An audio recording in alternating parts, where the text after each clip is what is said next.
Hi, everyone. Good afternoon. If we could get to our seats and get comfortable, we're going to get started with our program today. Good to see so many people here in person. Thank you for coming on this beautiful sunny afternoon. Welcome to this special JCB 30th Anniversary Bioethics Seminar. My name is Jay Shaw. I'm Research Director for AI Ethics and Health at the Joint Center for Bioethics. And I would like to begin by inviting you all to join me in opening today's session in a good way, acknowledging that the land on which the University of Toronto operates has for thousands of years been the traditional territories, traditional lands of the Huron-Wendat, the Seneca, and most recently the Mississaugas of the Credit.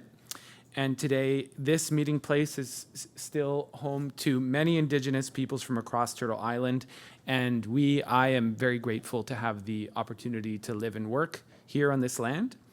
And I'll call attention to National Indigenous Peoples Day, which is coming up on June 21st, an opportunity for us all to remember this history and to consider truth and reconciliation more deeply. So I have some somewhat extended comments to make about the Joint Center for Bioethics, the JCB, given this 30th anniversary year, and this being an installment in the 30th anniversary seminar series. So the U of T JCB was created in 1995 by the University of Toronto, Sunnybrook Hospital, Mount Sinai Hospital, the Hospital for Sick Children, and Toronto General Hospital. It was built upon the U of T Center for Bioethics, which was founded in 1989 by Dr. Fred Lowy, then the Dean of Medicine, in collaboration with the Faculty of Nursing, Faculty of Arts and Science, and the Faculty of Law. The JCB marked a significant departure from traditional models of bioethics centers that were based either in universities or in hospitals or conventional healthcare institutions. And by envisioning a bioethics center as an academic partnership of the university and the healthcare sector, it became possible to link practice and theory and practice in new ways. And this was about advancing bioethics thinking and improving bioethics practice in healthcare and beyond. In 2002, the JCB became the first World Health Organization collaborating center for bioethics, and is now part of the global network of collaborating centers in bioethics, which has grown to 12 bioethics centers on 5 continents. In July 2015, after 15 years in the Faculty of Medicine, the JCB became an inaugural academic unit in the Dalla Lana School of Public Health. This new academic home opened up many new vistas of possibility for the JCB in public health, population health, health policy, and health system ethics. And today, JCB-affiliated faculty members have appointments in over 15 academic units at U of T. With over 500 alumni of the JCB's affiliated education programs, our graduates are contributing to bioethics scholarship and building bioethics programs locally, nationally, and internationally. And collectively, our faculty members, students, and graduates are contributing to a wide range of policy and practice issues, locally and globally. And that includes public health emergencies, priority setting of health resources, artificial intelligence, research governance, medical assistance in dying, among many others. Bioethics is maybe more relevant now than it was 30 years ago with many of the new challenges that face us on a global scale. Issues like pandemics and climate change, emerging digital technologies like AI, and a resounding call for social justice that kind of echoes around the world, in this present moment.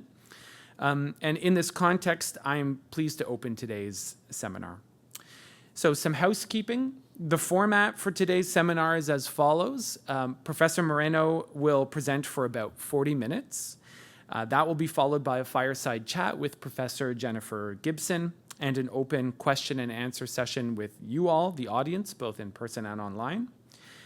Today's program will be moderated by Dr. Eric Meslin, who I will introduce shortly. During the Q&A session, questions will be taken from both online and in-person audience members, as I mentioned. If you're joining online, we ask that you put your question in the Q&A feature on Zoom, and we have an online moderator, Shannon, who will flag questions and speak those into a microphone for our moderator. So to field as many questions as we can, please keep your questions brief. And finally, today's lecture is being recorded, will be posted to the JCB's YouTube channel following the event. So for those of you participating in the Q&A in the room, your voice may be heard on the recording, but your image will not be recorded. So now I'm pleased to introduce Eric Meslin, who's the moderator for today's JCB 30th Anniversary Bioethics Seminar. And I read Eric's bio with great interest, edited it somewhat, but we'll give the full version here. So Eric has had a diverse and distinguished career in clinical, academic, government, and not-for-profit settings, focused on ethical, social, and policy issues arising in domestic and international health research, with a special focus on genomics, clinical trials, and science policy governance. Following his BA at York University in Toronto and MA and PhD in philosophy and bioethics at the Kennedy Institute of Ethics at Georgetown, he returned home to Toronto to co-found with Dr. John Sen the Clinical Ethics Center at Sunnybrook Health Sciences Center and assist in the growth of the new U of T Joint Center for Bioethics, later to become the Joint Center for Bioethics. He went on to hold a wide range of academic and leadership positions, including founding director of the Indiana University Center for Bioethics and executive director of the U.S. National Bioethics Advisory Commission, established by President Bill Clinton. He returned to Canada in 2016 to assume the role of president and CEO of the Council of Canadian Academies. And he is an elected fellow of the Royal Society of Canada, Canadian Academy of Health Sciences, and the Hastings Center. And with that, I will invite Eric up to the podium. Thank you.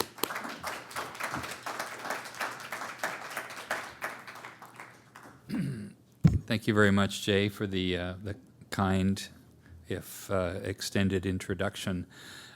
It's a special pleasure and privilege to be here today. Of course, my task is really quite brief. I'm here to introduce today's speaker, who is both a distinguished scholar in his own right and a friend of mine, I'm happy to say, and I think of many others here. And I will introduce Professor Moreno in a moment, but I would be remiss if I didn't add some of my own appreciation and really just awe at the fact that we're here celebrating the 30th anniversary of the Joint Center for Bioethics. You know, I suppose that if you took pictures of me and Peter and Jim and Randy and Elizabeth and Ross and many others who are in the room today that were either there at the beginning or shortly thereafter, of course we'd look exactly the same as we do today. But it's also quite a sentimental opportunity to think of some of the folks who aren't here that were also there at the founding. Some of them very much alive and well, but just not in the room with us today. Fred Lowy has been mentioned, and there are probably far too many people within the University of Toronto system, within the hospitals that were mentioned, that were founding or established entities that created the vision that was picked up not only admirably following Fred stepping down by Peter Singer, Ross Upshur, and now being so ably led by Jennifer Gibson. So it would be, I don't think risking hyperbole to say that in this room and online and in the sort of hearts and minds of those who are no longer with us, the JCB's builders and founders, its faculty, its former and current students have contributed to one of the world's great bioethics projects.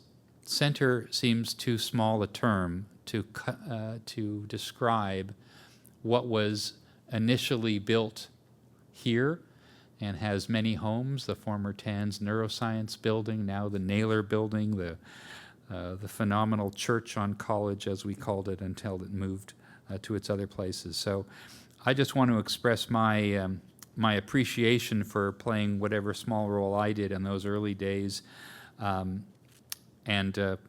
obviously can't mention all the others who were involved, but that's what tomorrow is going to be about on the second day of this event. Today, you're in for a treat. You're in for a treat because you get to listen to Dr. Jonathan Moreno, one of the world's great scholars and practitioners in the field of bioethics. In fact, the term bioethics may not be sufficient to capture the breadth of Jonathan's expertise and knowledge, his wisdom, and his just his general attitude towards issues that were always at least 2 or 3 steps ahead of many of us. While we were thinking about clinical ethics, Jonathan was way ahead thinking about neuroscience. When we started to catch up with neuroscience, he was already in national security studies. I have a prepared, which I appreciate Jay giving, a prepared biosketch, which I will read portions of, but I would encourage people not just to look at sort of the attributes and the names and the pins that we tend to acquire over our careers, that as evidence of his contribution. I would really encourage you to read what Jonathan has written over the years. No, I won't go into a famous story between he and I of him stealing the name of one of his most productive books from a topic that I had been thinking of. We're not going to talk about that today. But Jonathan has written more books than some people have articles. Jonathan has contributed to the global conversation in bioethics, health policy, and science policy in ways that I think not only many of us appreciate as mentee is also too tiny a word, as his friends and colleagues. But let me just give you a sense of what that history has been before I really turn the microphone over to him, who is the one you came to hear today. He is, as one does at the end of a career, acquired the title of Emeritus Professor at the University of Pennsylvania. But there's a long prehistory of his academic scholarship going back to the University of Virginia and elsewhere. The attributes of a member of the National Academy of Medicine, a fellow of the Hastings Center, a member of the Philadelphia College of Physicians, of the New York Academy of Medicine. I pause there to point out that Jonathan is a philosopher. So to say those words, which often sort of tumble out of our mouths, a fellow of this, a head of that, much of his early work was in the hospital setting, where it was unusual, in fact, where it was almost unheard of to have philosophers wandering the halls. I experienced that in my career, and it was daunting, and there are many others in the room who are now doing that who are non-physicians. This was one of the first philosophers, real philosophers, to walk the halls of a hospital and to see what it was like for patients to have difficulties communicating and for clinicians to do so. So when I say that he was a member of a committee of the National Academies of Science, Engineering, and Medicine, an Andrew Mellon postdoctoral fellow with honorary doctorates from Hofstra, the Benjamin Rush Medal from the College of William and Mary, the Jean Mayer Award for Global Citizenship from Tufts. You'll get the impression that there are many others who recognize his contributions. I will say, as a matter of sort of personal connection, because I've learned so much and appreciated so much of Jonathan's humanity in my own career, is that we first met when I was running NBAC, and he was, I think, on his second or third bioethics commission as a consultant. If you want to have a conversation about the role of history and philosophy in medicine and science, talk to Jonathan, who will not only talk your ear off in a nice way, but explain to you the nuances of what it means to work for a presidential commission, in this case, the Advisory Committee on Human Radiation Experiments, with boxes and boxes of secret information that had to be combed through to understand whether it was unethical to do then what we now consider to be unethical today. This is a person who's lived the field of bioethics in areas that we haven't. So, with that, let me just close and express my thanks both to Jen and the team at the JCB, the steering committee, Jay, and many others who brought this together, who had the good sense to invite Dr. Jonathan Moreno to come and give this lecture, which, as you see from the title, is Bioethics and the Rules-Based International Order. Jonathan.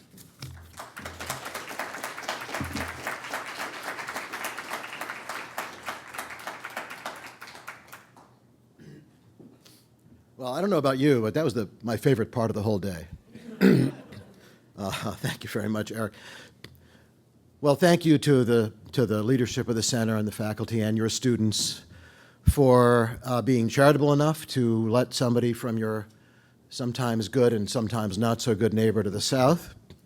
I must say about Eric, we've been friends for a long time, my favorite title of Eric's was Chevalier. That's one I would really like to have. Can you arrange that, please? Because you got me up here. So what can one say as an American in Canada talking about bioethics at this time? There's more integration than you might think. There's a funny thing that the Bioethics Commission under President Obama, for President Clinton rather, for which Eric was the executive director, was chaired by another Canadian, Harold Shapiro. So I don't know that that ever made the papers, but it seemed to me to be kind of hilarious at the time. So we are, I'm sorry, we're a stone in your foot, but we're also pretty integrated, in fact, and not necessarily in the way some Albertans would like, as I've been reading today, but nonetheless, pretty close. So sometimes people ask, when did you start writing this book? And truth is, I don't know. But it is a book that, all books, when you're writing, I find writing books pretty traumatizing, but I keep doing it. It's a kind of masochistic thing.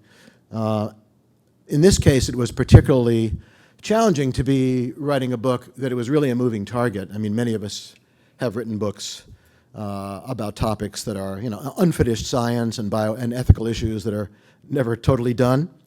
But this one was especially tough. For me, as so many of you, an immigrant to Canada, immigrant to the United States, and identifying very much with what the country has done for me and my family, and seeing what is happening, and writing about it in a kind of, what would one say, 35,000-foot level, particularly from the standpoint of the field that has made it possible for me to make a living. It was quite something. And so I'm not going to talk your ears off about, I find myself in Canada saying a boat. It's a funny thing. You guys do. But I am going to try to give you a sense of some of the topics in the book, in some degree from a personal point of view. The book, by the way, is open access now on the MIT Press website. So if you want to spend the money, that's fine, or you can just download it for free from the MIT Press website, and then send me $1. Even a Canadian $1 would be okay. So this is what somebody has said about this book. You know who said this? Me. Yeah. That's pretty much the way it felt. I did have to spend a lot of time reading the history of geopolitics, which I do a little bit about, but honestly not very much. And so there is a chapter in the book trying to explain to people like me who have not studied international relations what the rules-based international order has been since the end of the Second World War, a couple of years after the end of the Second World War. And I should ask you, how many of you are undergrads? You have some undergraduate students? Great. Grad students? faculty, citizens, educated people, good, and alumni of the center. Yeah, I know, we're all trying, right? We're all doing our best. Well, some of us are anyway. So this slide sort of represents where we were, I would say up to a few months ago, in now diminishing rules-based order. There have been many threats to the rules-based order, not the least of which is the leadership of my country. But there were some other problems, I think it's fair to say, and you can add to the list, that undermined confidence in the system that had been put in place to a great extent in a self-interested way by the United States after the war, but not entirely so. Somebody said that the rules-based order is about 80% self-interest on the part of the U.S. and 20% idealism. I'll take even 20% at the moment. And there are many problems with the rules-based order, and I'll say more about the sort of legal structure and the system. But it did create the opportunity for what the political scientists call hegemony, not a term you'll hear in a lot of bioethics talks. It did legitimize colonial practices, and particularly by the time we get to the first quarter of the 21st century, it was not well suited for 6 or 8 tech bros to have so much money and power in international fashion that is not easily captured by political systems, not to mention social media and all the rest of it. So there are some arguments in the book. The central argument is that modern bioethics is a creature of the post-World War II rules-based order. I'll say more about that. What would it mean for our field if that, as has happened, that rules-based order is diminished or significantly changes? What does this mean for science and the bioethical connection to science? There are many people in this room who are intimately engaged with science and with the system of publication and peer review and global conversation about science. What does that mean for bioethics? Don't think that I'm going to give answers in the next half hour, by the way. I'll just have some more questions by the end of the talk. You know, it is clear that the U.S., and I'll elaborate on this, has been, at a philosophical level, the global hegemon in bioethics. And I like what our friend and colleague Bob Baker has to say about this. There's been this interesting kind of parallel track, sometimes intersecting track, between human rights law and bioethics, which we haven't, I think, fully come to terms with. It may be time for us to work on that. In that spirit, I do worry, I must say, that the conflicts in Gaza and Sudan and Ukraine are undermining international human rights law, international humanitarian law, and the law of armed conflict. This is not original with me. A lot of people are worried about this. The director of Amnesty International gave a good talk about this a few months ago. And in particular, the notion of medical neutrality. So as I've been giving talks about this book, and every talk I give about this book, because of events in the world, things change in the talk. About 2 or 3 months ago, I read a history of the Geneva Convention. It's sort of a hilarious story that I never knew. Basically, there was this finance dude in Geneva who was in debt. It was the early 1860s, and he had this notion, some of you know this, maybe a little bit of this story, he had this notion that the Emperor Napoleon he could do business with. So he heard that the Emperor Napoleon was I'm not making this up, was leading a battle. This is the last time that the actual head of a state led a battle, right, a physical battle. I don't think Donald Trump's not leading a battle, right, except in his head, and leading us, the rest of it, into it. So he went to central Italy where the French were fighting the Piedmontese, as I recall, the Piedmontese. Correct my pronunciation, I'm only an American. And he got there a day too late to see the emperor, but he did get there in time to see the carnage on the battlefield. And so he participated in retrieving the bodies and pieces of body parts of the people, of the soldiers on each side who had died. And he had this notion that really there should be a system of some kind to manage battlefield deaths. I mean, they were getting worse and worse, right, because the weapons were getting more and more powerful, but the tactics were not changing. And by the way, that is still true today, right? I mean, the battlefield technology, as in the case of AI, is always ahead of the tactics. So that was happening then, and he thought, well, maybe we should have some kind of system to take care of that. I'm going to go way over time here. But I do want to tell you one story. A couple of years ago, I met with and then had a long lunch with a woman from the Belgian Army. Well, she had been in the Belgian Army for 10 or 12 years, and she was recruited by the International Committee of the Red Cross. And she explained to me what they do. I didn't really know what the ICRC does. Some of you do know. What they basically do is they go around the world teaching nation-state militaries what the rules of armed conflict are. I didn't know that. And so she was on her way to Ottawa, as it happens, the next week, and then 2 weeks later to Haiti, where she would have more security, I think, than when she went to Ottawa. Okay, that's fine. But here's what really amazed me, and this is the reason I asked her to lunch after a conference when I met her. They also have a list of non-state actors that they go talk to. That's really interesting, right? Non-state actors that would be on the terror lists of your country and mine. Why? Well, she said, look, they might be in charge someday. They want to know what the red lines are. They might not respect the red lines, but they want to know what they are. Which leads me to another anecdote. This is a story that was told, and this is the record, by a press guy for President Truman after Potsdam. He said at Potsdam, you can read it, but somebody asked the question while they were dividing up the world about Poland, and Stalin was talking about Poland, and the Pope, somebody said, well, the Pope, there are a lot of Catholics in Poland. The Pope might not be too happy with that.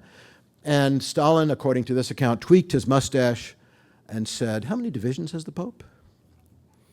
This was the old imperial order. Stalin never accommodated himself to a rules-based order. He died before that could totally happen. But norms really matter. And yet it is very hard to draw lines around the norms, and it is difficult to enforce norms. So this finally, after what, about 10 minutes have I been talking? Yeah. Finally gets me a little more toward bioethics and the book. Virtually all of the commentary on the Nuremberg Code focuses on the consent doctrine, right? So the famous first sentence of the Nuremberg Code, the voluntary consent of the human subject is absolutely essential. These were the 23 doctors and bureaucrats in the dock at the Nazi doctors' trial, which was the second of the 13 trials in Nuremberg. I talk about this in the book, and really fascinating how the world managed to get to a trial of doctors. The industrialists were actually the first candidates, Krupp and so forth. But the Americans and the British really weren't so wild about capitalists being put on trial for war crimes. So there was a bit of a delay. There were 23, there's wonderful work by our friend and colleague, historian Ulf Schmidt at Hamburg about the doctor's trial that I very much commend to you. There were 13 trials in Nuremberg after the war. Why were there never more than, this is the first quiz, why were there never more than 24 defendants in any of the trials? There are 24 seats in the dock. So, this led me, though, to think, well, what did absolutely essential mean? Obviously, essential for the ethics of human experiments, particularly in a prison-like setting, particularly in a death camp. There was no way to do ethical experiments in that setting. But I think they were a part of these trials, and the Nazi doctors' trial in particular, they were part of a larger effort by the Allies to create a rules-based international order, specifically in this case with regard to human experiments and medical science. So I know I'm violating all the rules of PowerPoint here. There is a difference between the Nuremberg principles that were created by the UN after the war and the Nuremberg Code. And this should be Bioethics 101. The Nuremberg principles established the legal framework for war crimes trials, not only those in Germany after the war, but also in Tokyo, a far less successful trial for lots of complicated reasons. So the principles establish the notion of war crimes and also the notion that everybody's responsible if you commit a war crime. You can't say that the boss made me do it. Now, this is still highly contested in international law. I'm not a lawyer, but it was a framework that was created. And it is, and so I want to say that the code starts with that first sentence, written by the judges essentially because they were so taken aback that there were no recognized international rules for doing human experiments at the time.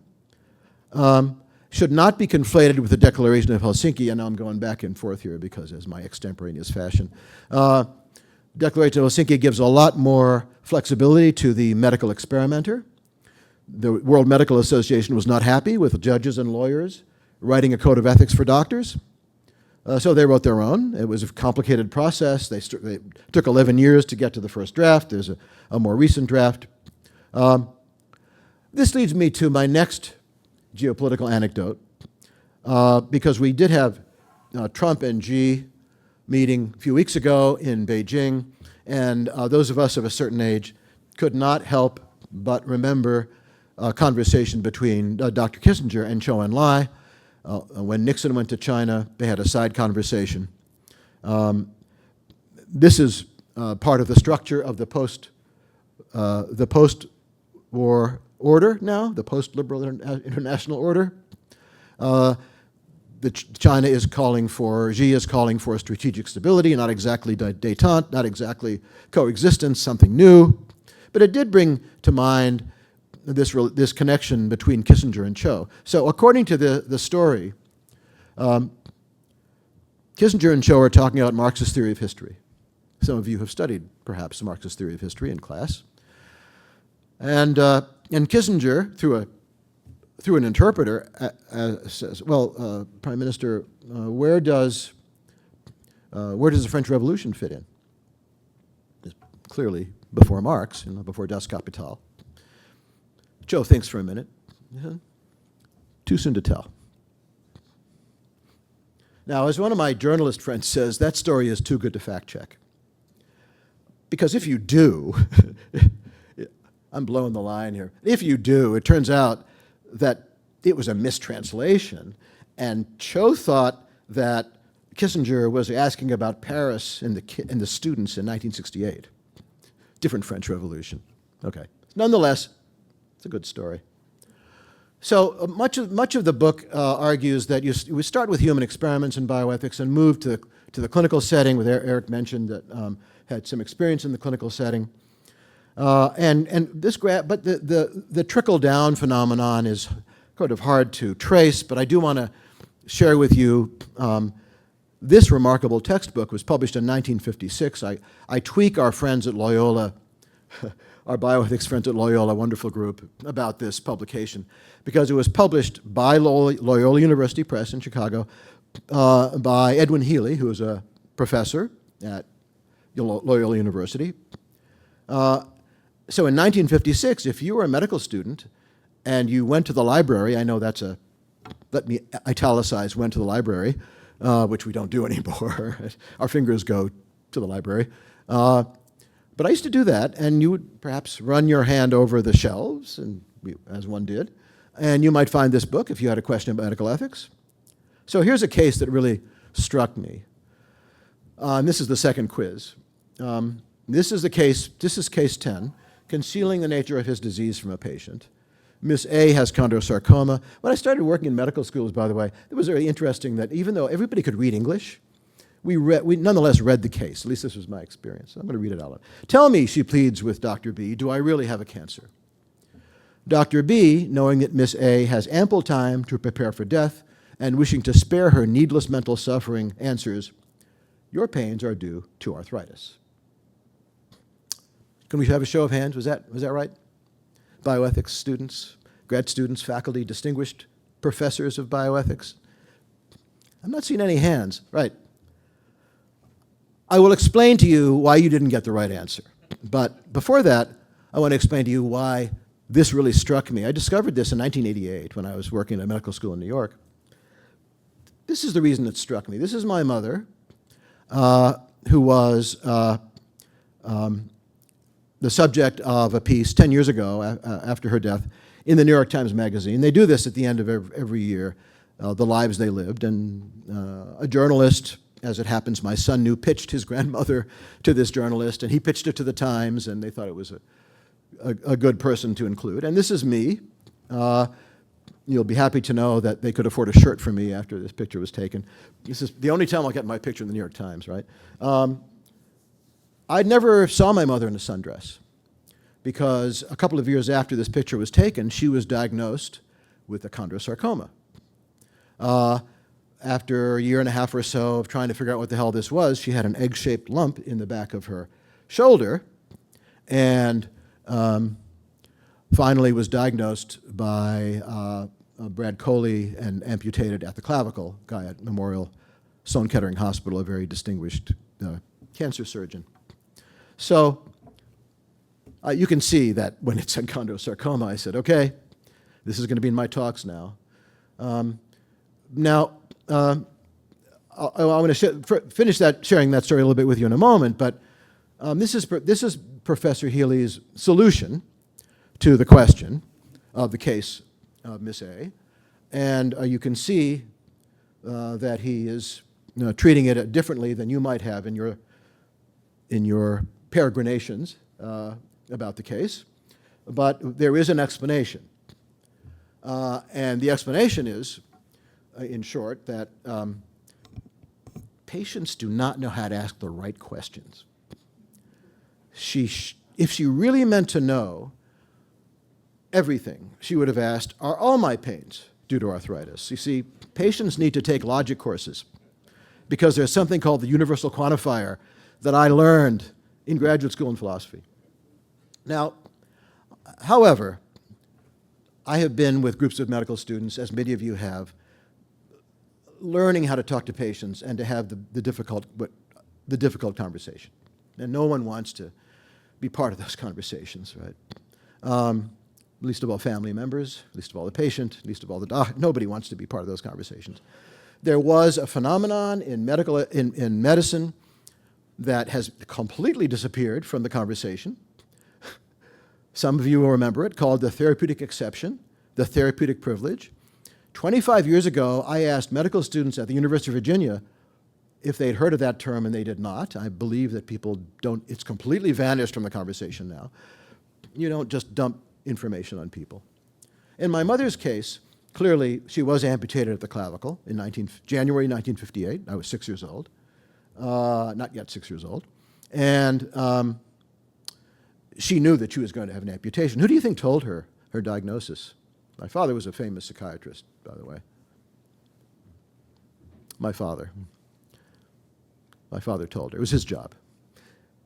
He was the brother physician. He was the husband. You know how women get. You know, that was the attitude. Now, about 6 months after her amputation, she finds a letter balled up in the back of, this is my father's filing system, in the back of the night table next to their bed, and she takes it apart, and it's Dr. Coley's letter to my father. Prognosis guarded. Prognosis guarded. He had never had that conversation with Dr. Coley. She lived until she was 99, so that's a long time post-surgery for chondrosarcoma.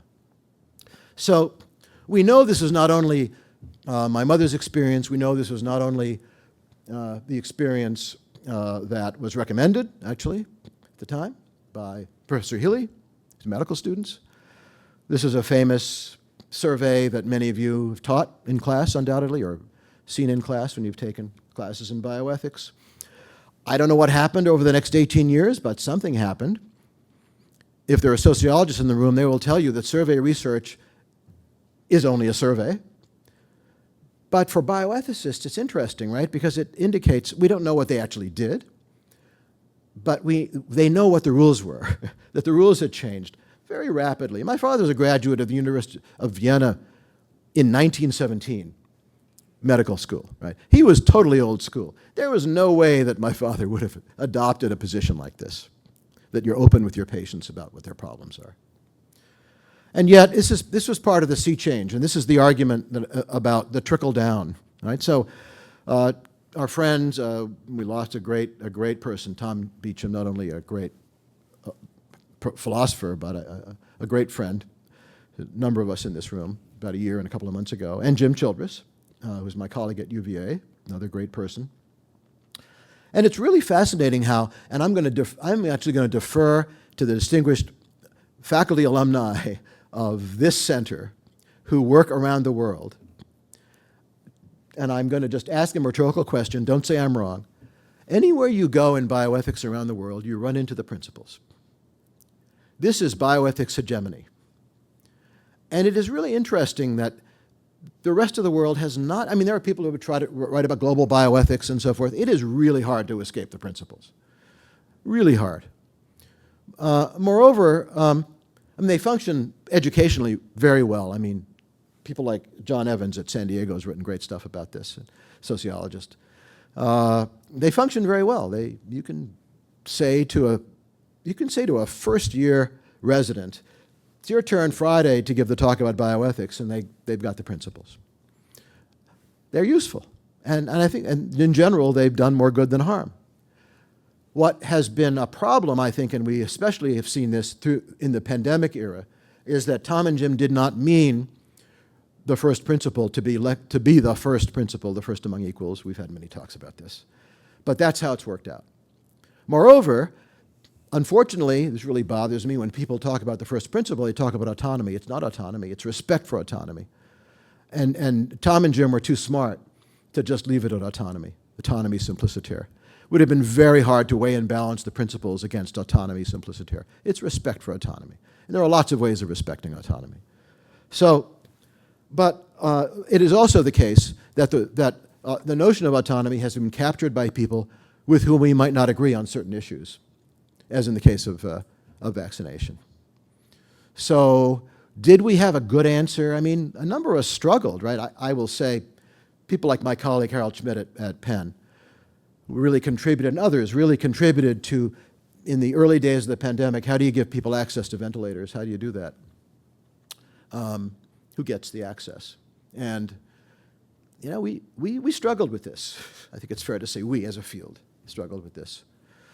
So a big argument now, as I'm kind of looking back at the book, is we are now at a moment where we need to rethink what we do in bioethics. And there's a long history of bioethics as part of the environment. In effect, coming out of the environmental movement, the ecology, the term bioethics, as we know, came out of that setting, was adopted in medical ethics. It's time to rethink these things. Now, I talk in a little bit in the book about what's happening in Russia in clinical trials. It's really interesting. Pharma basically stopped initiating clinical trials in Russia after the invasion of Ukraine. To me, this is a really interesting case. It wasn't a matter of political principle. It was just because it was going to be so hard to get data out and get stuff in. It's even hard to get regular stuff in, regular 300 plus, right, WHO recommendations. Very hard to get materials into Russia and Ukraine. There's still clinical trials going on. There's still some data. There are still Russians publishing in Nature. Not many. There was a lot more during the Cold War, I think. But during the Cold War, you could get a Nobel Prize if you're a Russian scientist. Russian science is kind of stuck at the moment. But this is, I think, a very interesting, and it is tied into some problems that were reported by the Russian Academy of Sciences with regard to bioethics, even before the invasion of Ukraine, that I talk about a little bit. Right, so what a gift to me, you know, as somebody talking about the new rules-based order. I don't know how many of you followed Putin's career, but Putin has a career in bioethics. I mean, he is very interested in not only in longevity, but he's also interested in kind of edgy weapons systems. His daughter is an endocrinologist and probably the most influential bioethicist in the world at the moment. He's been giving talks about eugenics. Some of this stuff is online for years. So he's really excited about what could happen. But this still leads me back to what happens to Russian science. Does it get reintegrated? There's an element of self-isolation in Russia. It's more difficult now for Russian scientists to go out to the rest of the world than it was even during the Cold War. What are the implications for drug and device standards? More generally, global pharma in a divided world order is a problem. I heard one in particular global pharmaceutical executive say last year, "We cannot be Maha. We are a science company." Can't do that. This is a challenge for pharma right now. How to adjust to this setting. So, a much underappreciated baseball player. Some of you have played baseball, I understand, even up here in the cold, and a philosopher. I think Yogi Berra was totally right about this. Where all this is going. I mean, you can say a lot. I will. What does the new détente or coexistence or strategic stability between Russia and the U.S., China and the U.S., slip of the tongue, Cold War slip of the tongue, mean for the rules-based order, for bioethics in particular? I want to tell you, I did not add this slide just because I was coming up here. I've been using it for the last couple of months. This notion of the middle powers getting together is very interesting. A lot of journalists have picked this notion up. The future of science could be tied up with the future of the middle powers. I just went to look at see who are the biggest participants in global science among the middle powers after the U.S. and China, and of course, Canada's very much on the list. Can the middle powers get together on science? And what would that mean for bioethics? Would we have different streams of thought about what's acceptable in clinical trials? The president of Ghana was the first independent country in Africa. People pay attention to Ghanaian pronouncements. The president of Ghana is very interested in now getting the global south more involved in science. That will mean more involved in the standards of science, in particular medical science, including bioethics. I'm still trying to figure out what this means. Here are some questions. We're going to have a fireside chat. Maybe some of these questions will come up in some way. In particular, let me say something about reciprocity. There is no principle of reciprocity. As much as I admire principles of biomedical ethics and wish I'd written that book, there's no principle of reciprocity in that book. I mean, public health ethics is under-theorized, as the philosophers would say. That's something for us to do. It is a great time to get into bioethics, precisely because things are being called into question. It's a great time for young people. I wish I had another 30 or 40 years doing this. Well, I do anyway. But even apart from bioethics, I wish I had another 30 or 40 years. It is really a time for new bioethical theorizing and philosophizing, I would say. And then, bioethics nationalism, where you were in 2021, very much dependent on which vaccine you got. There are authorities here on this question. I will leave you with my last geopolitical anecdote. My friend Judith Sándor in Hungary, Central European University, lawyer, genetics, ethics expert, said that if you were a woman in Budapest in March 2021 and you were pregnant and you went to see your OB, you would be getting Moderna. The guy who came with you, who may or may not be the father, got Sputnik V.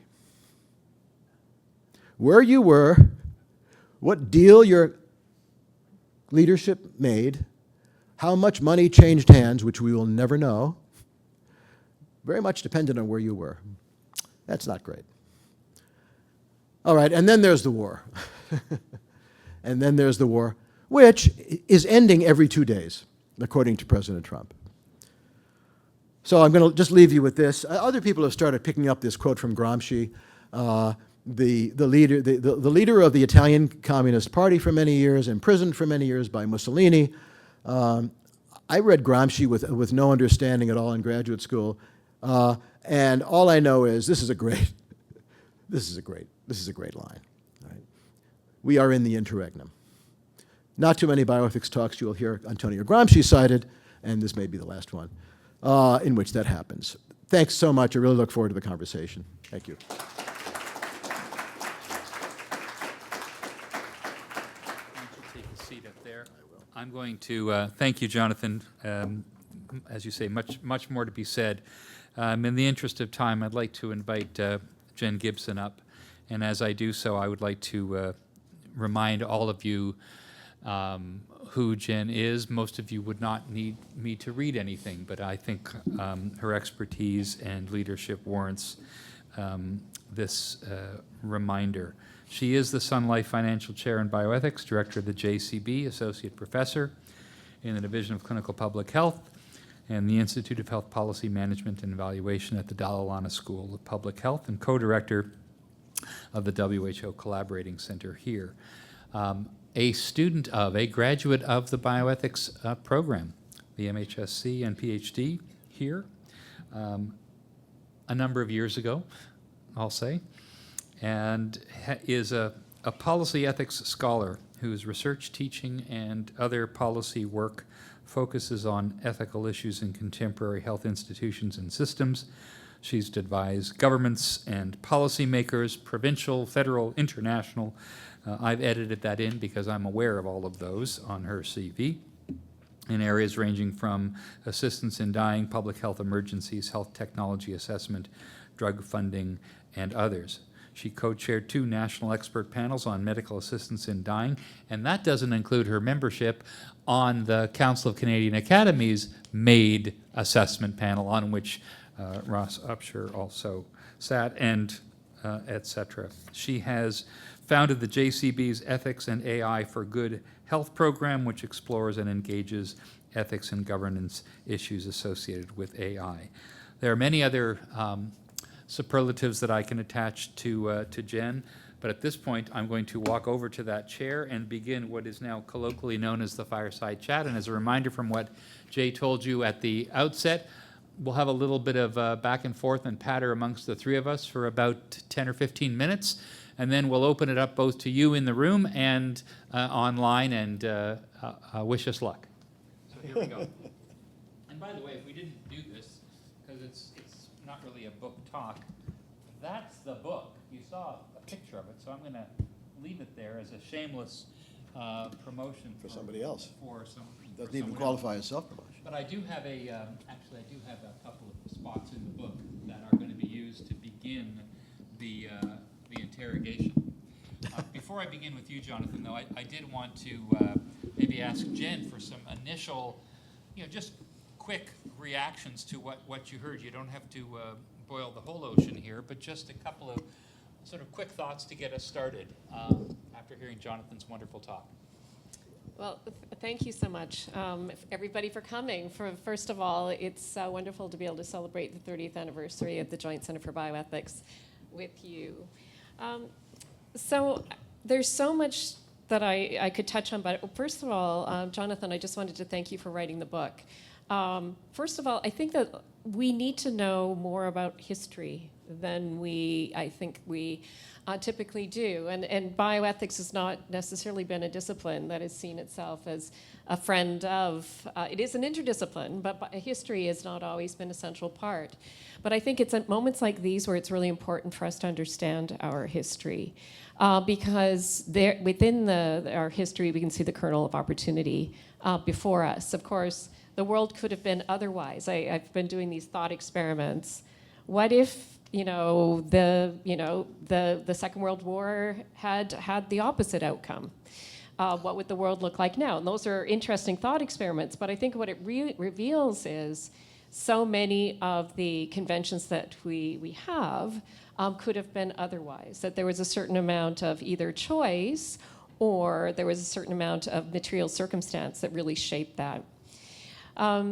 The other, and this is, so thank you for writing the book and bringing history to bear, but I am feeling very uneasy too about what it would mean for us to no longer have what we have taken for granted. My whole lifetime, most of our lifetimes have been spent in a world, particularly in Canada, where multilateralism was just the way we did things. That we actually could rely on some of the conventions we'd created, like Canadian Charter of Rights and Freedoms, that balances liberty and equality rights. Our Canada Health Act, for example, which is something which was a piece of legislation in order to facilitate social and health transfers across the provinces, but now has almost become like a poster of the values that we attach to our health systems. And if we were to see any of those institutions or those conventions start to erode, what are we left with? So, rather than see that and treat that unease as something that shuts down conversation, I think it's an opportunity to open it up, which is what you've done for us today. So I want to thank you for that. Jen, that's great. And just so you all know, the format that I'm going to adopt, the older folks in the room may recall the Fred Friendly series on CBS, which was more of a conversation and a riffing rather than question, response. So just to pick up Jen's point, could you say a little bit more about the role and value of both history, historical research, and historical knowledge within the context of not only your own work, but in the context, the book is a good example, but to be honest, your entire way of doing things has been informed by that approach, which, as Jen says, is not common for the philosopher come bioethics model. Yeah, I guess the scales fell from my eyes about this when I worked for the Clinton Commission that preceded the one that you directed, which was the Advisory Committee for Human Radiation Experiments, which was created in 1994 by President Clinton as a result of newspaper stories, in particular a Pulitzer Prize-winning story about plutonium injections in the end of the 17 at the end of World War II and one after World War II in hospitals that were part of institutions that had Manhattan Project contracts, the Manhattan Project being the project that created the bomb. And this became kind of a national story, and I was recruited by our dear friend Ruth Faden to be senior staff for that commission. And I'd been hanging around bioethics for 15 years and taught in a couple of places. But I didn't realize, and this was the scales fell, how tied in the assumptions that we make in bioethics, including one you alluded to, which I'll come back to, are so tied up with history, and you can't really appreciate what those things mean until you're in an interregnum, which we are now very much as the ground shifts under your feet. Where do you look? So that was really the moment, Eric, and you know it well. So getting to dig into archives with a top secret clearance, which really pissed off a lot of historians, right? Really properly credentialed historians that I got to do that. And its value for bioethics work? I mean, oh my God, am I going to mention historians? Am I going to mention the Santayana line? But it is so true. So true. Painfully true. And human beings aren't so good at collective memory. So the one item that really strikes me in terms of the assumptions we've been making in bioethics, by the way, not only the prominence of Canada, we really need Canada. We really need Canada. Don't let us down, please. We need the reminder. But the notion of, so just to take an example, anywhere in the world today, you are entitled in a clinical trial, no matter where you are, to two things, right? Prior review of the protocol and consent of some kind. That is not written in stone, right? The foundation of that notion is a post-World War II idea of universal human equality. The idea of universal human equality has been around for a while. There was Immanuel Kant, although he was kind of a racist also, so it really wasn't universal. But it was adopted at the end of the Second World War. We, in some sense, decided to do that. And that is not, we don't need to have that. We do need to have that, but it's not, whether that is survivable or not is a matter of collective human will. So I want to pick up on that and go back to Jen, because if you haven't read the book, most books you should read from page 1 till the end. They often work better that way. I found that this book can actually be read, in a sense, asynchronously if you wish it to. If you want to go to chapter 3 and look at sort of how the U.S. played a role, fine. If you want to then go and look at chapter 4, which is the chapter on hegemony, do that. The pivot back to Jen, because it's always very charming when our American friends come up and say, you know, the world needs more Canada. It was a beautiful line that Barack Obama spoke in the Canadian Parliament, and it kind of carried on and gave us a bit of sort of puffery. But I wonder, Jen, if you could comment on what, after having read the book, what were the Canadian themes, or what resonated with you? Sort of like, that's very interesting, Jonathan, but you know, this is how we did it here, or this is how we read through that. You alluded to it with multilateralism. You could add multiculturalism. You could add Canada's historic peacekeeping role in the world, which was very different from others. But how did that, I'm not trying to be controversial as much as, what's sort of some of the Canadian take-homes or translations that struck you in the talk or in the book? Yeah, great question, because I've been asking myself about what it is about the rules-based international order that applies in a Canadian context. And it struck me that multilateralism is one, but what is distinguishing about the Canadian story, the Canadian experience? And so you could touch on multiculturalism, right? That's certainly there. But I was also thinking about what are those multilateral relationships that Canada has had? So they've been often early signatories of international conventions of the United Nations, but not all, and some have been slow, especially one related to the declaration related to Indigenous people. It has been actively involved in a number of alliances globally as well. And in addition to that, we've also, I think, in addition to operating in that particular way, I remember in elementary school believing that the world had an order that was called the Commonwealth. And there were this multilateralism there that was bedrocked on colonialism and empire. And yet at the time, as a child, I remember, 8 years old, it was Commonwealth Games year. I was assigned to the country Pakistan. Everybody had, I married somebody from Pakistan, so that was kind of prescient. Good preparation. Yeah, it's good preparation. But we actually were assigned to a different country, and I just thought that was the way the world was. And I realize now that you only really start to know yourself when you start to see revealed what other ways of doing and being are. So I think that there's a lot of some of the core values that underpinned some of the efforts related to the rules-based international order are worth pursuing. But we also, I think, and this was signaled by our own Prime Minister, there were dimensions to this as well that were serving particular parties. There was a ton of power owned by very few in this. And so I think it's a bit of a wake-up call for us. I do think that Canada, too, it has its own history. And its own history, I think, is something that we are, especially in a month where we will be honoring Indigenous Peoples Day, there's a history with which there needs to be reckoning, absolutely. And that is, I think, an important part of the conversation in Canada, and also a moment that we must take seriously, which is quite distinguishing. And so, I mean, I think it's more so, Jonathan, that what your book has done is it made me start to realize that there was this part of a Canadian story that I just took for granted and wasn't aware of. So then now I'm starting to ask myself, so what does this mean for bioethics? And, is like, what is it? And maybe we can go down that rabbit hole in a minute. It's an important rabbit hole and we should go down it. But it's made me start to think about what are some of those assumptions that we make about the conduct of bioethics that we should just take a fresh look at?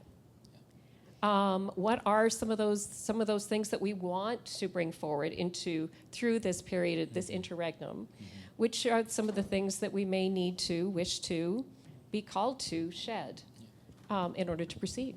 Jonathan, you want to comment Well, on I that? also want to say I'm not patting Canadians on the head. My affection for Canada goes back to 1966, the first time I went to Calgary.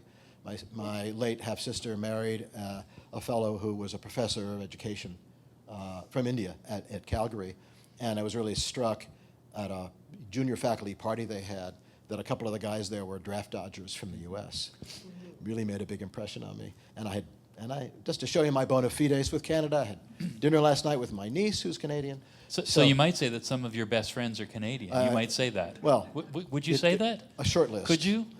Please. I'm gonna take another look at that Yeah. list after today. So I want to push you both a little bit, not push, but sort of gently probe, as it were. Jen, you highlighted, I thought, something. You both highlighted something important, and that's the risk of either oversimplifying or overgeneralizing. The U.S. thinks like this. Canada thinks like this.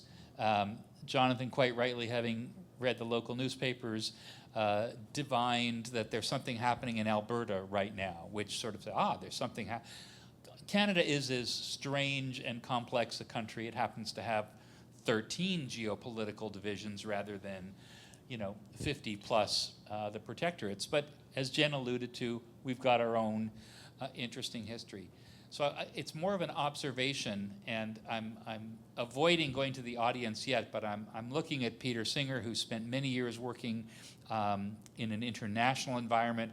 My good friend Jim Lavery spent almost as many years as I did working, maybe more now, working in the United States. So Canadians, and going back and forth, and we have U.S. colleagues. It's getting very messy to describe in simplistic terms what, I love the line, I love Barack's line, the world needs more Canada. I'm not quite sure what he was alluding to, but it sure played well in Parliament. And the rest of the world much of the rest of the world loved Carney's speech. So before we pivot on to, spoiler alert, I want to get maybe one or two more questions before Jay starts waving the red flag at me. And the spoilers, I want to get to what are some of the impediments that we're facing. So prepare answers there. But maybe a last comment from each of you about this business of not only history, but the current situation, the current geopolitical messiness in both countries, and how the, without using the mouthful, the rules-based order, the things that we've come to believe are set in stone, have now been disrupted. Carney used the word ruptured. I don't know if the rupture is unresolvable, but what does the messiness look like right now?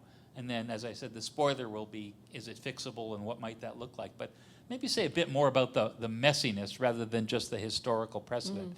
Jonathan, we'll start with you, then come to Jennifer. 10 years from now, what of the various areas that bioethics works in will look pretty much the same. And I think the one that will look pretty much the same probably is clinical trials. Now that's going to change because of AI. No, fewer animals, fewer human beings, but still some. That's likely to be still recognizable 10 years from now.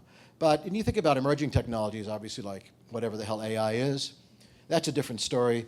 The Trump administration has already said we're not going to pay attention to what the UN is going to do with AI. They've got a commission, and they're talking to people. We're really good at writing white papers. So the UN will write some white papers, but this administration has said they're not going to have anything to do with that.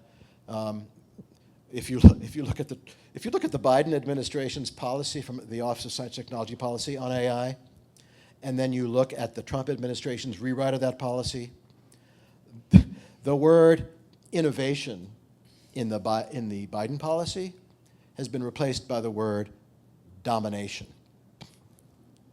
which is quite telling.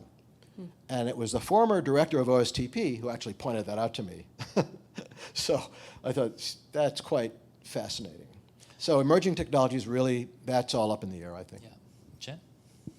I think some of the challenges that we're experiencing just in our day-to-day lives right now really reveals that the boundaries, traditional boundaries of our health institutions or the health sector is becoming quite porous. So we think about, for example, forest fires, for example, in northern parts of Canada do affect people's health, and that tracks into our healthcare system. And yet, it's sort of geographically distant from us. So those are issues that those poor people are having to deal with, but now it's getting closer to home. We're also thinking about the ubiquitous nature of AI. It's not just something like a technology like ventilators. which was inhabited a single institutional space, AI is pervasive. So it's hard to put boundaries around that now in a way that it's in all of our devices. I think, too, one of the things that I've been thinking about as well, I mean, one of the agreements that Canada is part of is the North Atlantic Treaty that could pull us into war somewhere under that treaty. And yet repatriation of patients might mean that we would take patients back. And we've already got highly constrained health systems right now. And so we've never, in my experience, you've probably done a bit more of this, I haven't really thought of our relationship of our health system with our military role and our alliances associated with that. And I guess the last issue that is sort of eating my brain right now is, all of those are eating my brain all at once often. But we're also looking too at just our health systems right now are so constrained and under pressure, and yet we've got demographic change in pretty big ways. We've got aging populations, we've got inertia in terms of looking at what our health systems can and should do differently. And so those are the boundary spanning types of issues and problems that I think our field is going to be increasingly called to make a contribution to. Not to own those problems at all, but make a contribution. But it means, for me, I'm certainly I'm reading a lot outside my field now, just to begin to wrap my head around what some of the material conditions are right now. I'm going to sort of take a pause now. This has been our little enjoyable chat amongst us, and we could go on at some length. I'm going to open it up to the audience that's here and the audience that's online to start hearing some of your questions and comments. And if you could, Jay, do I need to hand the mic to the audience to make it easier? You'll have one. Yeah. Okay, then I'll just point, and my colleague right here at Jim. Maybe online first. Let's start with online. Well, I've said his name, so let me just go with Jim first, and then if you have one up, you'll go Thank you. next. Jonathan, thank you. Really enjoyed it. I'm about a third of the way through the book. I'm really enjoying the book. Like Jen said, I thank you for doing that. I mean, I've been working in global health for a long time, and I think one of the things that in this interface between global health and bioethics is that students tend to not get very much about the world. We're here in the Monk Center, which has got a distinguished, history as a place in university that exposes students to the world. I want to ask maybe a bit more technical question, something that you're getting at in the book, about justice. You mentioned that we've got these 4 principles that come out of Beecham and Childress, and justice is at the end, and it's not at the end in the ways that you said. One of the things that my students are very concerned about is how they should think about justice once you start introducing Westphalia, once you start introducing Westphalian sovereignty, and then this dismantling of global institutions. And I make them read, Norm Daniels' kind of middle ground between strong status and strong cosmopolitan views. Norm's a very good friend of the center as well. But how do we think about justice if those global institutions give us some analog to the Westphalian relationship of an individual to the state? How do we think about justice when those institutions are being dismantled before our eyes? And I mean, I'm sitting beside Peter, who spent many years sitting at the head of one of the world's most important organizations at WHO. I'm not going to try to answer that question with Peter Singer here. He's the one who should address that question to Peter. I'm sure he's thought about it a lot. I will only say about the principles, the first 3 principles are sort of within the power of the physician, and the last is very much not. That very much depends on the system in which the medical doctor is working. But I would like to hear what Peter has to say, if you don't mind. Peter, you willing to jump in? Well, actually, if you don't mind, I'll just ask a question. Oh, no. Oh, no. I was wondering, first of all, terrific talk, really very thoughtful. I enjoyed it a lot. And my question was, as you were talking, I was thinking, what are the implications of this for the next 30 years of the JCB? So as a kind of friendly, informed observer, participant, would love to hear your advice on how you wrap up the things that you said, combine them with the things that you know, about the Joint Center and how it's been able to contribute over the last 30 years. And it would be great just to hear your advice about what you think the Joint Center should do. That could be something along the lines of what areas, what themes. You were starting to talk about that in a really interesting way. Or it could be orthogonal to that. Maybe it doesn't have to do with picking themes. Maybe it has to do with some other type of modality, approach, people versus topics, et cetera. I'd love to hear your views on that. Well, so many faculty, it's unusual in bioethics for people from an important center in bioethics to become global. And you have done that. I mean, JCB, both as you're here and as you move on to other positions, you do that. And Americans don't do that for the most part. So I keep doing what you're doing, but I would accentuate it. I do think that military medical ethics, you sort of alluded to this, military medical ethics is something that most people in bioethics have been shy about. I'm not sure why. I mean, just because I wrote a couple of books relevant to military medical ethics, became the go-to person in the U.S. But I didn't know anything about military medical ethics. I learned as I was doing. Well, that's generally what we do, right? But I think with the questions about NATO, I mean, does anybody believe that? I mean, does anybody really think that America is going to respond to an Article 5 attack and sacrifice one of our own cities for the sake of Brussels? I'm not so sure, and I think the rest of the world isn't sure. But this all has ripple effects for how people in military medicine approach these questions. And so, you read somebody like Mike Gross, and you're getting a very different point of view about medical ethics than you're accustomed to in the civilian world, somewhat different at least. So I think I would say go global. I mean, you don't need my advice, but stay with that. I think it becomes more important as we go on the next 10 or 20 years. So I'll push it a bit, and I keep doing the side eye over to see if there's something on Zoom yet. And if you're watching and you have a question, please fire it in, and we'll bring you to the fore. Even though Peter didn't take up your offer, I think his question is a very nice way of getting back to something that we three were talking about before. One of which is, this is not the bioethics world that, and I'm looking at both former students who are here and significant leaders in their own right now in the field in this room, who, when some of us were their faculty, we were teaching a very different bioethics, so to speak, back then.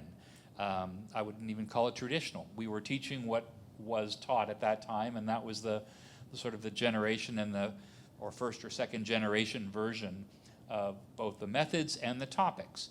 And you've just introduced a topic which, as I alluded to in my introduction of you, and you've just said, military medical ethics, national security. If you were a student in the JCB at any time in the last 30 years, put your hand up if there was a talk or lecture on national security and bioethics. I don't remember that. The only one I could think of who would have brought it up might have been Ross Upshur or Peter. I mean, I don't know. But it certainly wasn't part of the way that we taught.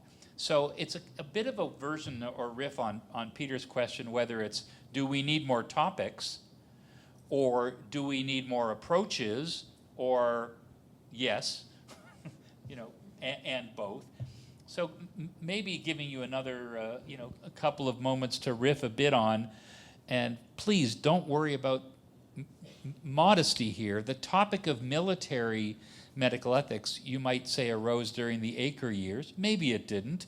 But you have a set of other topics that you may be the only one on the planet who has been pushing them. Some of them are now popular. Neuroscience was not popular many years ago. It is now. But I'm thinking about the national security, the geopolitical stuff, and clearly this, which is institutional ethics in a way that very few of us appreciated back in the day. So maybe another opportunity to take up Peter's what should we be thinking about, or how might we be thinking about it approach. Well, if, as I think people in bioethics should do, and which people in this room, in the center have already done, is bring bioethics closer to international humanitarian law, I really think we should not fly a false flag and really go for get into humanitarian law, which people in bioethics have not done for the most part. Then now we're talking about, speaking of autonomy, right? Autonomous lethal weapons is a big issue right now with AI, and there are experts who work on what's going on in Ukraine right now, for example, or any place where drones are being used, and it looks very much like the assumption that there was always going to be a human being in the loop, as the military guys say, to decide to actually engage a target, not just identify a target, but engage a target. But that may be finished already as we sit here. So there. Now, you could say, well, I can be accused of mission creep, right, for bioethics. Is bioethics really going to get into this level of geopolitics? I mean, I think there's an angle here for people in bioethics, and it's really where people have thought about bioethics historically. 100 years ago, the bigger role of bioethics. I mean, you talk to Dan Callahan about the origins of the Hastings Center, for example, and he will say, the origins of bioethics were really, in what he told me in conversation, was prophetic bioethics, not so much regulatory. Regulatory starts in the 70s with the Quinlan case and so forth. More lawyers, fewer theologians, right? More lawyers, fewer philosophers, or at least philosophers who talk like lawyers, like I've been today. But there's a bigger picture here for bioethics, as Hastings Center started as Institute for Society, Ethics, and the Life Sciences. There's a bigger frame here for bioethics, and there's a local tradition, intellectual tradition, that makes it very appropriate for your center. So I'm going to, again, open it up here to the audience in the room and those online, and fear not, because I've got 11 questions to Russ. Oh, is there one? Yeah, we do have one. Go right ahead. Thank you. So Solomon Benatar has a question. Wow. Hi, Solly. The morbid symptoms evident in Gramsci's interregnum are increasing instability in several domains: sociology, economics, biology, and ecology. These converged with the COVID pandemic, and tipping points are being reached on a planet with much reduced resilience. Arguably, the problems we face require us to switch paradigms of thought and action, as we cannot solve the problems we have created with the same tools that created the problem. Lancet, University of Oslo Commission, as an example. Ethics is relational, and bioethics needs an expansion into relations beyond interpersonal relationships. Please comment. I can't do better than that. One of my limitations, I confess in the beginning of the book, is I write as an American. And that is, in this setting, that is a limitation. So go forward, Solly. Please. Keep doing that. Keep doing the stuff you've been doing. So I'm going to, and thank you, Solly, for, Peter, do you want to jump in? Only if there's nobody else. I think it's good for you to come in now. Yeah. There's the mic. Just going a little bit, I think your go global idea linked with international order is good direction. This moment, the interregnum, kind of takes me back to 1986, sitting in a room in Chicago with Stephen Toulmin, and that's the counterpoint to principles of bioethics and a more casuistical approach. I think that same dynamic applies to international law and treaty making at the moment. If you take a case example like the Pandemic Accord, on the one hand, there's a ton of effort that's gone into developing a pandemic accord. It's not yet done. There's an annex on PABs, pathogen access and benefit sharing, that's kind of holding everything up and may actually lead to the non-conclusion of the.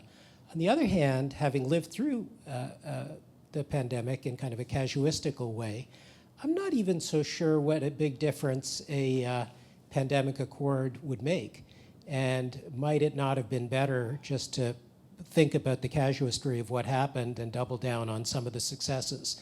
So I guess my question is, have we come full circle in that interregnum? You pushed on the principles side of the story. If you were going to look on the casuist side of the story and you apply that kind of dynamic to the international rules-based order, what would you see, and does that offer an opportunity for the JCB? Because you're right, one of its signatures is global. Yeah. The other signature is practical, impact-oriented, engaging in the context. So have we come back to that dynamic, and is there anything there that offers some advice for us? Well, perhaps, I mean, Professor Healy's chondrosarcoma case was an exercise in casuistry, and he was a Jesuit, so he knew how to do that. Look, I'm gonna punt this one, because I mean, the methodological question is the hardest question right now, within the domain of geopolitics. Where do we in bioethics go with that? And I think that is for other people to sort out. But no matter what happens in the next few years, and by the way, I'm not a total doomsayer. I think the American system will, to some degree, recover, but there's going to be scar tissue, and so we need to think past where we've been. I would love for you to write that book. That's a cheap shot, right? But write the book about. He says that at least a lot the to paper. people. Yeah, write the paper about thinking beyond the principles casuistically. So I'm going to push this a little bit and maybe have Jen come in on it. So the idea that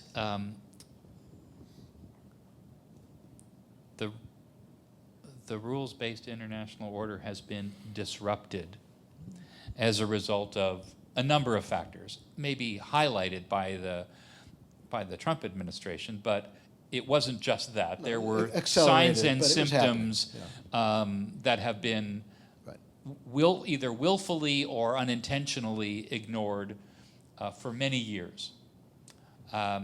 So we can't, convenient though it might be, to blame it all on a particular person, an administration, or a series of administrations. Exactly. And it is convenient because it's so bloody obvious.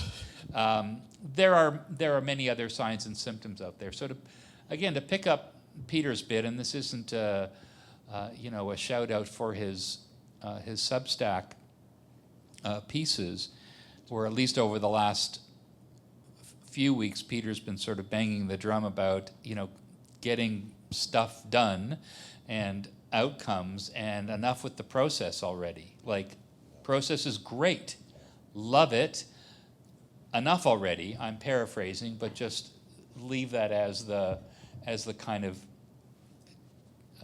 token on the poker chip on the table. Does it really matter how we get there if what we're finding right now is a complete disruption of public and political confidence in the systems that existed for 80 years and are now not only at risk of crumbling, but never again being rebuilt in any way, shape, or form like they were? So whether you get there from this route, and as you know, there have been dozens of either attacks, friendly or otherwise, on the kind of principles-based approach. There have been equally number of alternative proposals. What about this? What about that? Some from people in this room.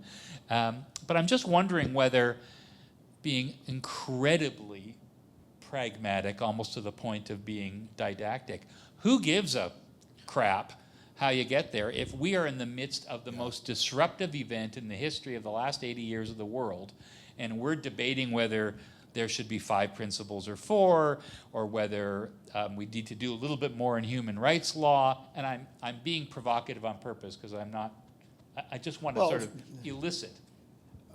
I mean, to double down on the practicality, if I may, for a moment, it depends who's paying. Follow the money. The principal reason that Americans became the global hegemons in bioethics is we had the money. Golden rule. And so follow the money. Yeah. So this is where the middle powers come in. Maybe Carney or maybe the president of Ghana, we'll figure out another consolidation of some kind, and there'll be money. It's not going to be the kind of money that came out of the U.S. for the last 80 years. we have private equity. Nobody else has private equity. This is what's holding Europe back in science and many other areas as well. Right. So follow them. If there's a big payer, they can set the rules, and the rules could include universal human equality or not. So, Jen, I want to bring you in. I mean, you've heard this as well, and this is not sort of inside baseball with future of the JCB, and you're the director, so please tell us what your plan is. But is this part being thought through? I know we have a whole day tomorrow, so we're not doing it all today, but just sort of as a prelude, how does one think about this at this point in the sort of history of centers? Well, let me share an anecdote that has sort of opened up the door for me on this. So we happen to spend part of our summers in British Columbia. Some of you have heard me tell this story. It's the middle of wildfire season. It is still in the pandemic. We're on our deck, looking out at the lake, what we can see of it through the smoke. And this small northern pygmy owl flies in onto a branch.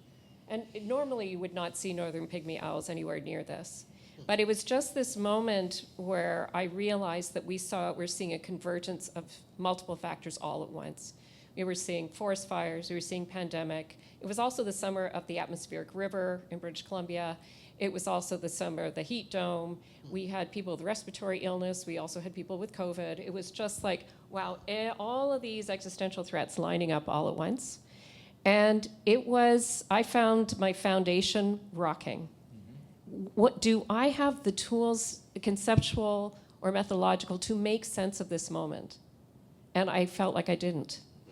So in some ways, and I've got some of the MHSC students in the room right now, that inspired some of my thinking around our MHSC program, to shift it away from thinking about you're going to learn everything about topic X, Y, and Z, and I'm looking at my co-instructor here, and he and I've talked about this quite a bit, to really thinking about how we can actually create spaces for people to think, to reflect on their operating assumptions, to be able to talk about those, to be able to bring adaptive leadership sort of skill sets to the work that they do in bioethics in their variety of settings. So we've actually, in some ways, focused more on thinking as a way to inform doing, as opposed to everything you need to know about a topic. Because the topics are going to change. The topics are gnarly. Some of them are going to be perennial. Some of them are going to be these novel ones. And we're going to have good heads there, good minds.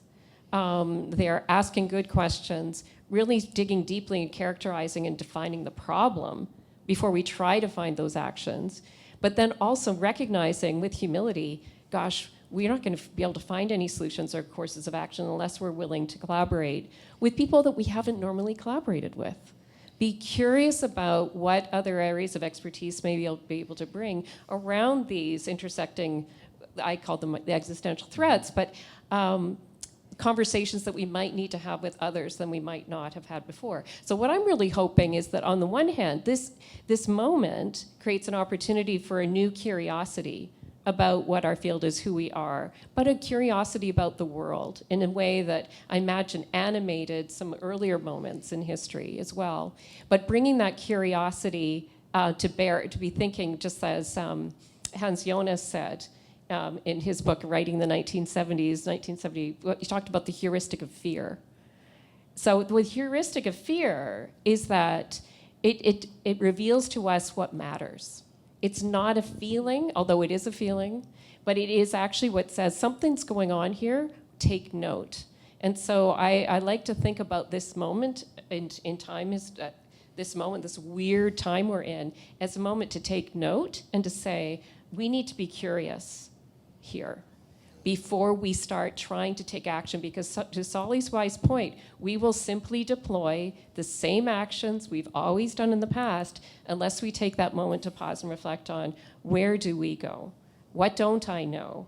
What questions or people that do I need to ask, or people I need to speak to round out this issue and problem? So it's a great observation. There's still a role for that philosophic project, in a sense of being able to, as Jonathan was saying before, asking questions, and not just any old question, but asking good questions, the right questions, the challenging questions is itself a competency.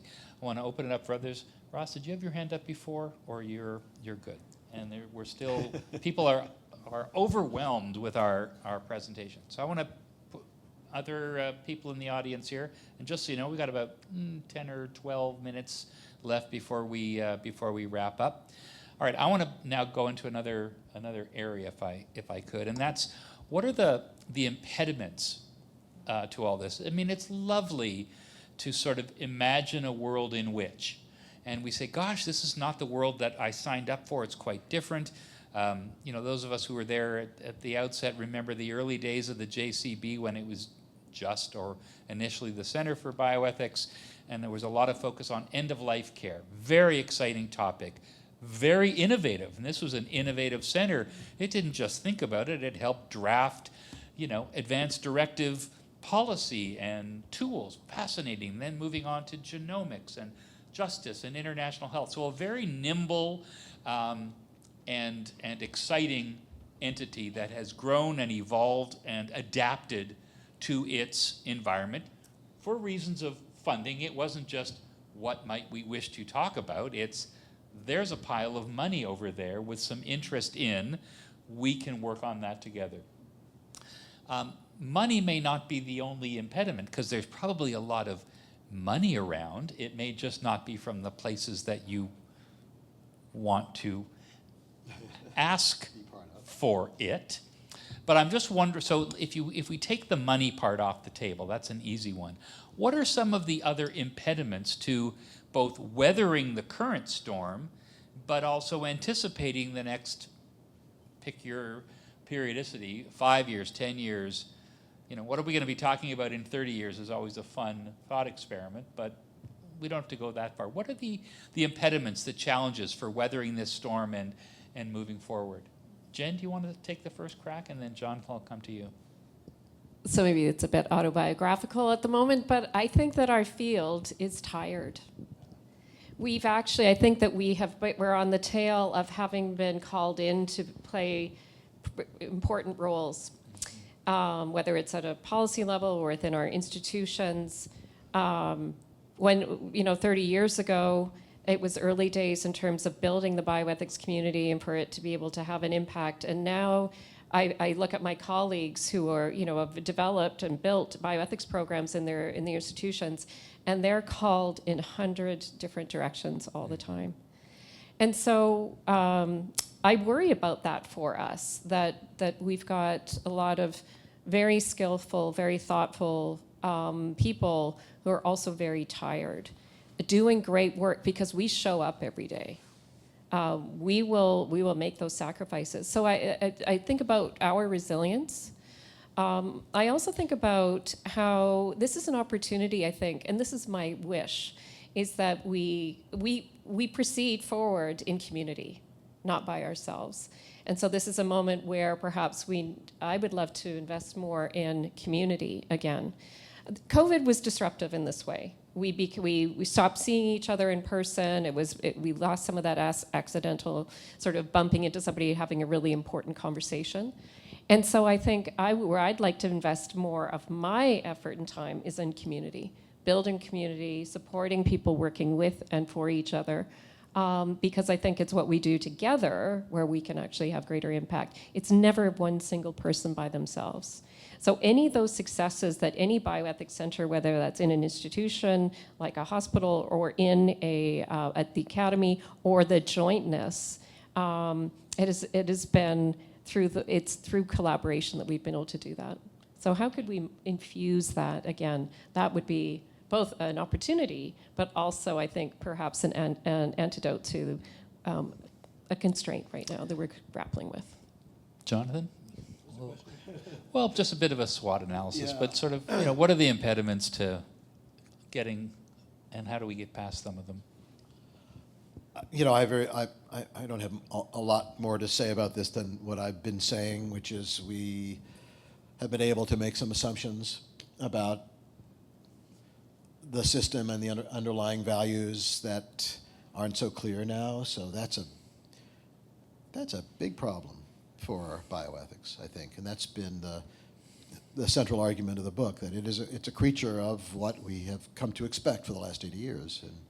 And it's really hard to think it's really hard for me, at least, to think past that. But I guess this is why I keep defaulting to international humanitarian law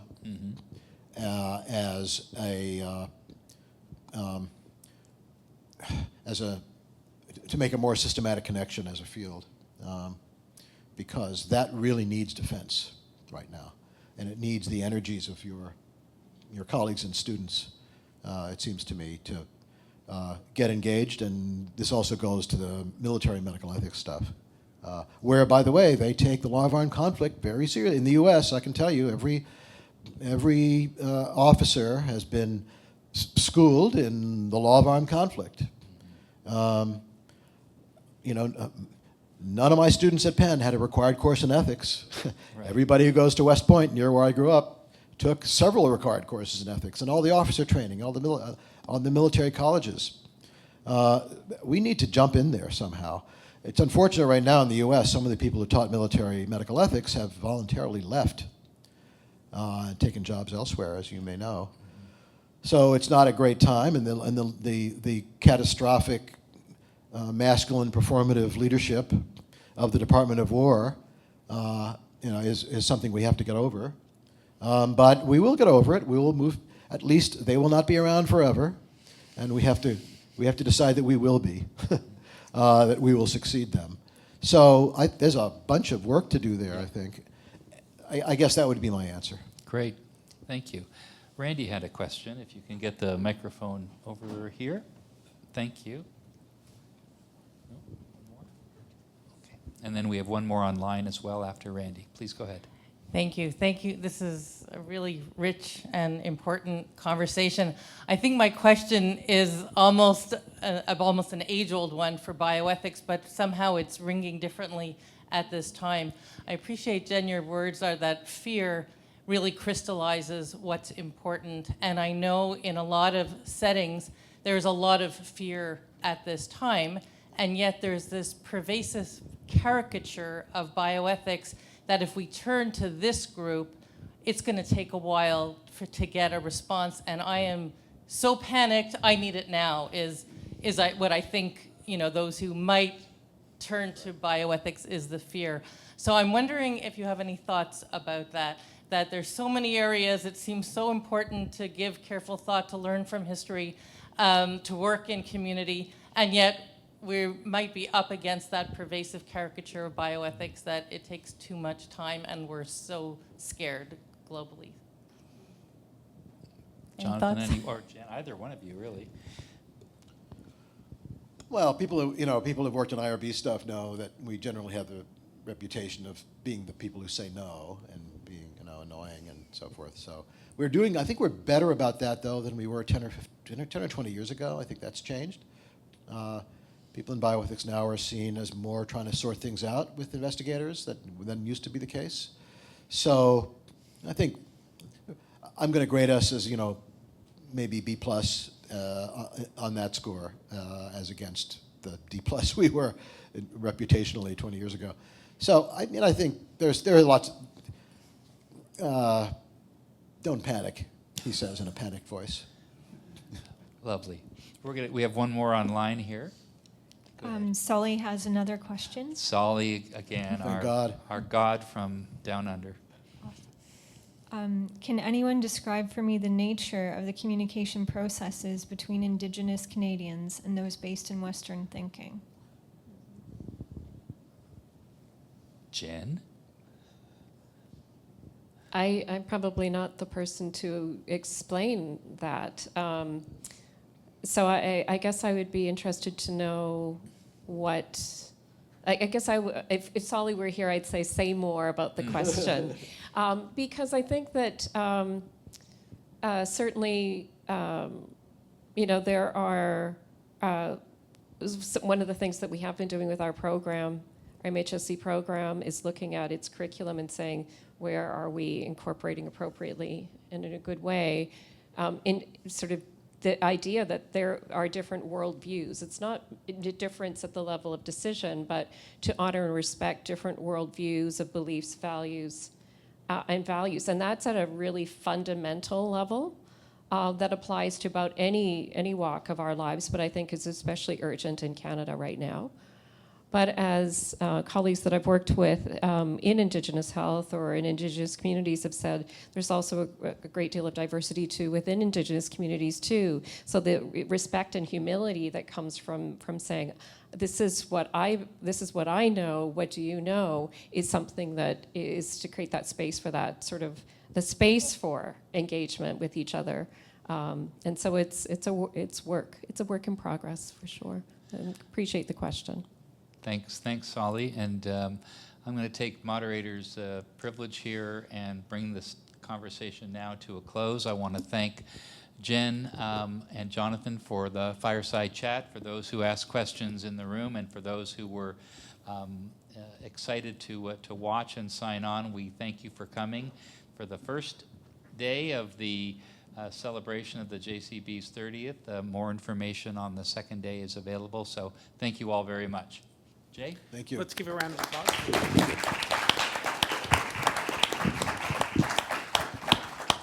I just have very, very few housekeeping notes and just want to register what a privilege it was to hear these reflections, and amazing how quickly a couple of hours has gone by. So, big thanks. But we'll draw the seminar to a close now. If you'd like to be kept up to date on upcoming 30th anniversary events for the JCB, pardon me, they'll be upcoming this fall throughout the next academic year. You can refer to the QR code, which we may not have a slide for on the screen today, but you can, if you're here in person, you can add your name and email address to a sign-up sheet, which we have on the way out of the room. For collaborative specialization in bioethics students, please remember to record this event toward your interdisciplinary seminar course requirement. And Jonathan, Jennifer, Eric, on behalf of all of us, thank you very much for today's incredible session. So.